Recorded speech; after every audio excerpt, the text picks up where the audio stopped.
pag-iral ng Bagyong Juan sa norteng bahagi ng bansa, patuloy rin ang pagantabay at paghahanda ng hanay ng kapulisan upang tumulong sa posibleng epekto ng bagyo sa mga kabahayan, komunidad at individual. Narito ang ulat. Patuloy na nakaantabay ang puwersa ng Philippine National Police o PNP para sa epekto ng Bagyong Juan sa mga komunidad sa bansa. Ang kahandaang ito ay batay sa direktiba ni Pangulong Ferdinand Marcos Jr. na tiyaking magtulong-tulong ang mga ahensya ng gobyerno para rumisponde sa mga mamamayan. Kaugnay nito ay pinag-utos ni Acting Chief PNP Police Lieutenant General Jose Melencio Nartates Jr. sa lahat ng regional at provincial directors ang agarang pag-activate ng Risk Reduction Management Task Groups sa lahat ng antas ng organisasyon. Ayon kay Nartates, mahalaga ang matibay na pakikipag-ugnayan sa mga lokal na pamahalaan, pambansang ahensya at mga mamamayan upang matiyak ang kaligtasan ng lahat. Nitong kamakailan ay dineklara ng Pangulo ang isang taong National State of Calamity bunsod ng matinding epekto ng nagdaang Bagyong Tino sa Visayas at Mindanao. Sa ilalim ng Proclamation No. 1077, layunin nitong pabilisin ang mga hakbang sa relief, rehabilitation at recovery sa mga apektadong lugar. Ang naturang deklarasyon ay batay sa rekomendasyon ng National Disaster Risk Reduction and Management Council.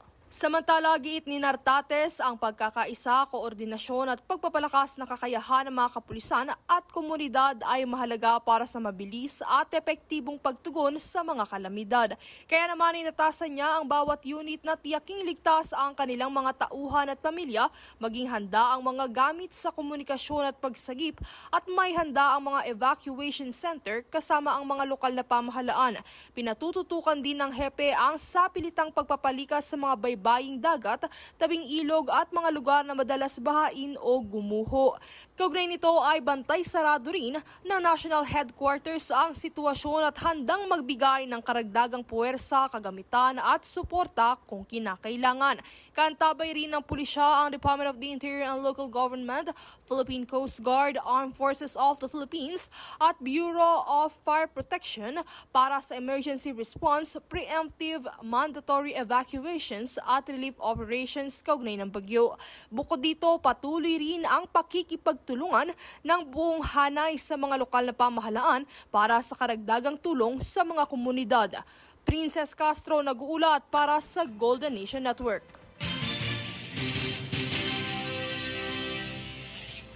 Kaugnay na balita, nagsagawa ang Bureau of Fire Protection o BFP ng isang rescue operation sa mga flood at landslide prone sa Luzon bilang epekto ng bagyo.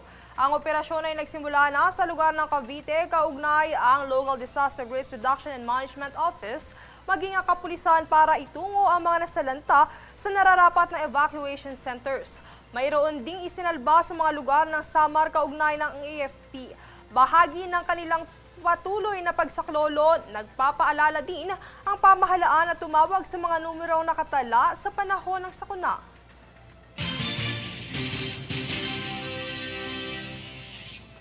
Bunsod pa rin ng dulot ng Bagyong Juan sa bansa, nagbabala ang Office of Civil Defense o OCD sa banta ng daluyong o pagtaas ng alon at storm surge.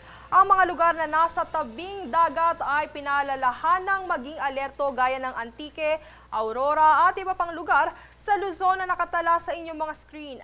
Para naman sa mga nagnanais manghingi ng saklolo, tumawag sa mga numerong nakatala sa inyong screen at manatiling nakatutok sa mga opisyal na anunsyo ng pamahalaan.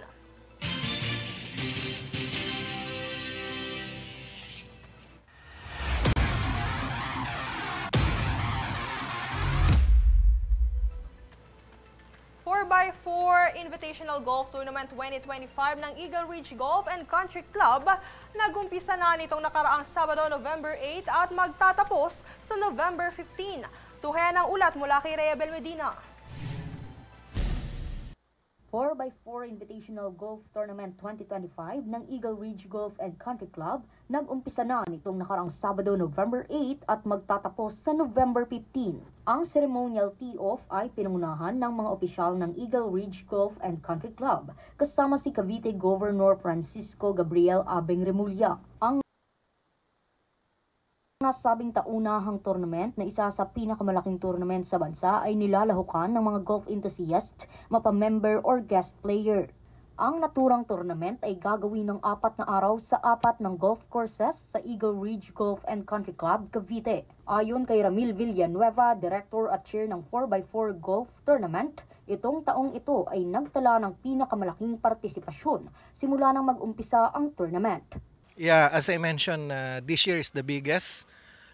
Before, the tournament usually gets about 600 players, but this year we have achieved more than, as I mentioned, 800 total registered participants.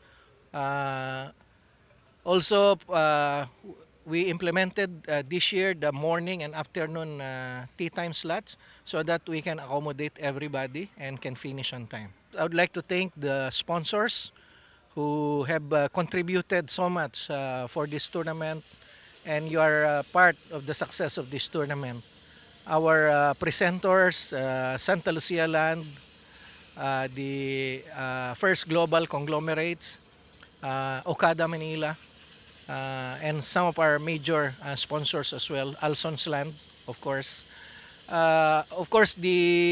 Those companies who donated the prizes for the hole-in-one. We have at least one hole-in-one prize for every par 3 hole. And since we have 4 golf courses in Eagle Ridge, that means 16 par 3s are with the hole-in-one prizes. I hope some people will win some of the hole-in-one prizes, and we also have a lot of it waiting for you during the awarding ceremonies on November 15. So please join us. Again, thank you very much, the sponsors, the participants, especially our members who invited their guests, our board of directors and the management team. Maraming salamat po. Rayabel Medina, nag-uulat para sa Golden Nation Network.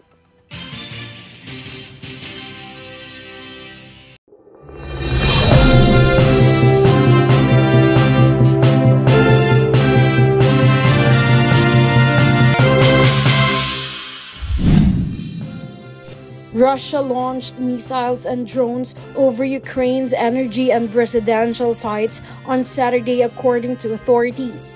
Ukraine Air Force detected 503 air attacks launched by Russian militaries overnight that killed at least 11 people, including children. Ukrainian President Volodymyr Zelensky announced that Russians were using more ballistic missiles, and he called for other European countries for stronger air defense. Цими днями в більшості областей фактично цілодобово працюють ремонтні бригади. Енергетики працюють, комунальні служби, всі задіяні. Триває відновлення. І хоч складна ситуація, все ж тисячі людей задіяні, щоб стабілізувати систему та відновити після пошкоджень. Росіяни збільшили удари. Збільшили свою ударну силу, використовують в ударах більше балістики. Це означає для нас потребу у більшій ППО, більших резервах обладнання і більш чіткій та оперативній роботі в регіоні. Hamas returned the body of an Israeli soldier killed in the 2014 Gaza war. Israel later confirmed that it received the body of Lieutenant Handar Goldin on Sunday afternoon. The return of Golden's body was carried out through the Red Cross as part of a ceasefire agreement. The U.S. Senate has reached an agreement that could bring an end to a 40-day government shutdown, the longest in the U.S. history. The agreed deal would reopen the government until January 30. It could also include full-year funding for several agencies and programs, including food aid and veterans benefits. Once approved by the Senate, the measure will proceed to the House of Representatives before being sent to President Donald Trump for his signature. Meanwhile, President Trump said he believed that shutdown will come soon to an end.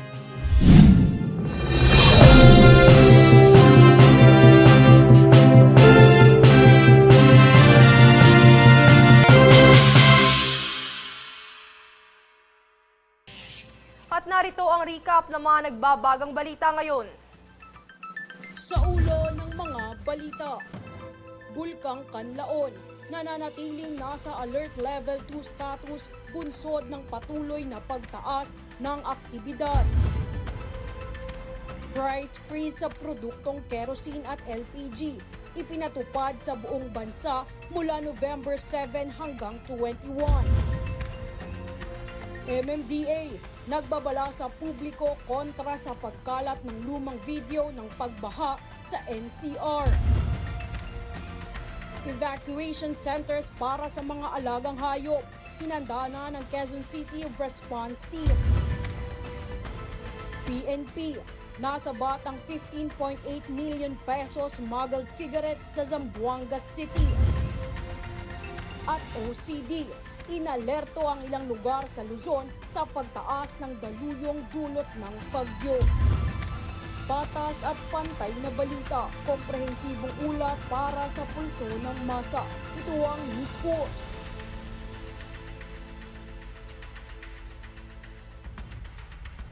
Yan ang pinakamainit na mga balita ngayong araw. Manatiling nakatutok sa aming mga ulat at updates sa aming Facebook page, facebook.com/Golden Nation Network.